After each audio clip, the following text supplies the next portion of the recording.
कई बार लोग बोलते हैं अक्सर ही कि हम तो डायबिटीज पेशेंट हैं, हम आम नहीं खाते। क्योंकि आप आम नहीं खाते इसलिए आप डायबिटीज पेशेंट हैं। मैं उल्टा बोलता हूं, अगर आप सुबह, जैसे अभी आम का सीजन है, तो अगर सुबह आप 2 किलो आम खा लो तो आपका ब्लड शुगर बिल्कुल जल्दी से ठीक हो जाएगा। आप ब्लड शुगर चेक करते हैं, आता है 100 mg पर डेसीलीटर। 100 का मतलब क्या है? रीडिंग आती है ना 100, मेरा ब्लड शुगर 100 है, मेरा ब्लड शुगर 200 है, मेरा ब्लड शुगर 279 है। बट इसका मतलब क्या है? ब्लड में शुगर है, ग्लूकोज है। मेरे बॉडी में अभी 5 लीटर खून है, 70 kg वेट है। अब अगर मैं 1 लीटर का 5 बोतल ले लूं तो सारा खून आ जाएगा उसमें। अगर मेरी रीडिंग 100 आ रही है, इसका मतलब ये कि मेरे 1 लीटर खून के अंत को छानेंगे तो 1 ग्राम शुगर निकलेगा। आपकी 200 आ रही है, तो आपका 1 लीटर खून को छानेंगे कितना ग्राम शुगर निकलना चाहिए? 2 ग्राम, है ना? आपके बॉडी में तो 5 लीटर खून है, तो टोटल कितना शुगर निकलना चाहिए? 10 ग्राम शुगर, है ना? 10 ग्राम शुगर मतलब 2 चम्मच, लिटरली, है ना? अब उस 2 चम्मच में से 1 चम्मच शुगर मान लेते फालतू है, तो वो शुगर 1 चम्मच शुगर बॉडी से निकाल दो। या तो बॉडी से निकाल दो या आगे से शुगर दो ही मत, वो वाला। आपने मैंगो खाया आज, कल भी ब्रेकफास्ट में मैंगो खाया, तो देखिए आम खाने के बाद भी इंसुलिन को कम करना मजबूरी हो रही है, क्योंकि आम आपके बॉडी को ठीक कर रहा है। कई बार लोग बोलते हैं अक्सर ही कि हम तो डायबिटीज पेशेंट हैं, हम आम नहीं खाते। क्योंकि आप आम नहीं खाते इसलिए आप डायबिटीज पेशेंट हैं। मैं उल्टा बोलता हूं, अगर आप सुबह, जैसे अभी आम का सीजन है, तो अगर सुबह आप 2 किलो आम खा लो तो आपका ब्लड शुगर बिल्कुल जल्दी से ठीक हो जाएगा। और जिनको अगर लगता है कि नहीं मैं ऐसा बोल रहा हूं, ऐसा हो नहीं सकता, वो लोग हाथ खड़े करें, कल सुबह उनको 2 किलो आम ही देंगे फिर। लेकिन हम तो मिक्स इसलिए देते हैं कि आपको वैरायटी मिले। बट ये मैं ये बोलना चाह रहा हूं कि आम आपके शुगर को कंट्रोल करता है, ना कि बढ़ा देता है, क्योंकि उसमें फ्रुक्टोज होता है, ज्यादातर ग्लूकोज भी होता है। फ्रुक्टोज ब्लड में नहीं घुलेगा, वो ब्लड में घुलता ही नहीं है। ब्लड ग्लूकोज बोलते हैं, ब्लड फ्रुक्टोज तो नहीं बोलते। जिन चीजों से आप ठीक हो सकते हैं उन चीजों को आपने बंद कर रखा है, हमने सिर्फ उन चीजों को चालू करा दिया तो आप ठीक होने लगे। और ये साक्षात आप देख ही रहे हैं, और कल फिर देखेंगे, हर दिन देखेंगे। और 1 हफ्ते बाद जब हम जूम में मिलेंगे तब भी एक दूसरे की जो रिपोर्ट्स हैं वो हम शेयर करेंगे, है ना? तो प्रूफ क्या है? प्रूफ आपकी खुद की बॉडी तो है। प्रूफ तो वो है जो आपकी बॉडी में हो रहा है। अब यहां पे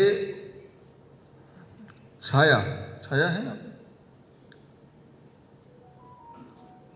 पीछे, अच्छा आप हैं, बिल्कुल ही पीछे बैठे हैं। आपका कॉन्स्टिपेशन था वो क्लियर हो गया है जैसा आपने बोला। और पहले जब आए आपका ब्लड प्रेशर की मेडिसिन थी, ब्लड प्रेशर 160/70 था, 140/80, फिर 160/70। आज बिना मेडिसिन के आपका ब्लड प्रेशर 140/80। मेडिसिन भी खत्म हो गई, ब्लड प्रेशर भी कम हो गया, तो ये अच्छी बात है।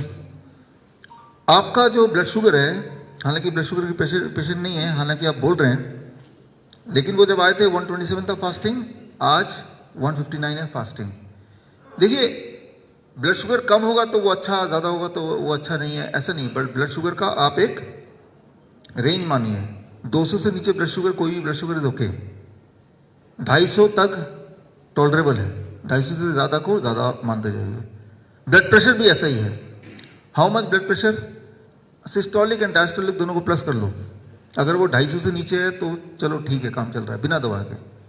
जब इससे ऊपर है तो हमें अलर्ट होना है कि इसको घटाना कैसे है, दवाई से नहीं, बाय चेंजिंग द लाइफस्टाइल, है ना? सो एक इंटरेस्टिंग बात है कि आपने दवाई ली और ब्लड शुगर घट गया, ऐसे होता ना, तो वो ब्लड का शुगर कहाँ वैनिश हो गया? कभी सोचा आपने? आपने दवाई ली और ब्लड शुगर कंट्रोल में, ऐसे बोलते हैं ब्लड में शुगर कम हो गया, क्योंकि रीडिंग भी बता रही है, लेकिन वो शुगर चला कहाँ गया? वैनिश कहाँ हो गया? बॉडी से बाहर तो निकला नहीं। वो जो दवाई है, it transports the sugar from blood to other organs.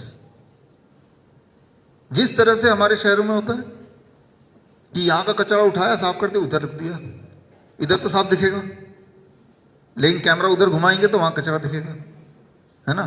तो वो रिप्लेसमेंट हो गया, कचरा अल्टीमेटली कहीं ही नहीं गया, वो सिर्फ अपनी जगह बदल ली।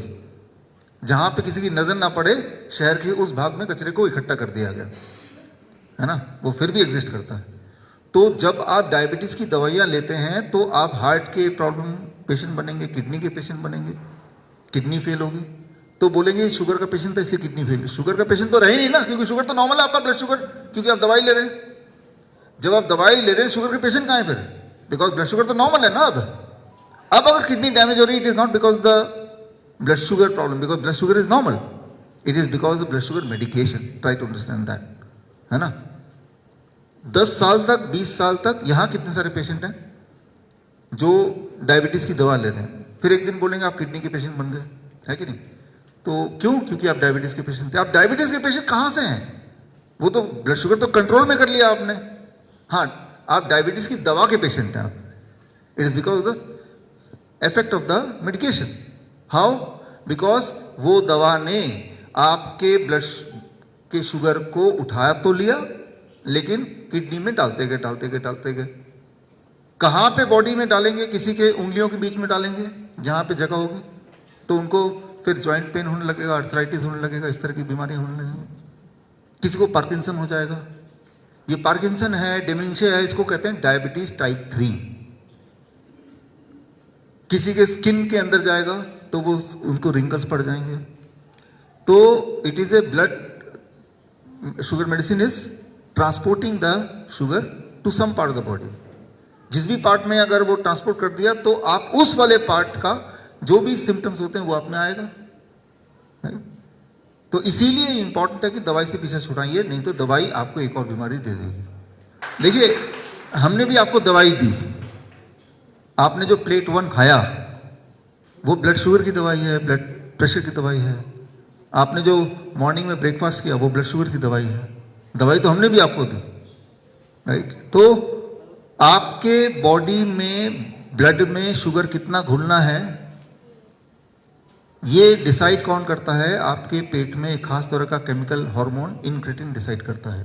वो सभी में होता है, लेकिन इंक्रेटिन भाषा समझता है सिर्फ ऐसे फूड की जो जिंदा हो, लिविंग फूड, जिंदा फूड। जब आम खाते हैं तो वो जिंदा फूड है, टमाटर खाएंगे जिंदा फूड है, टमाटर कुक कर देंगे नाउ डेड फूड है, तो इंक्रेटिन नहीं समझ पाएगा। तो ऐसे में जब इंक्रेटिन इंटरफेयर करता है तो it is like a traffic police man.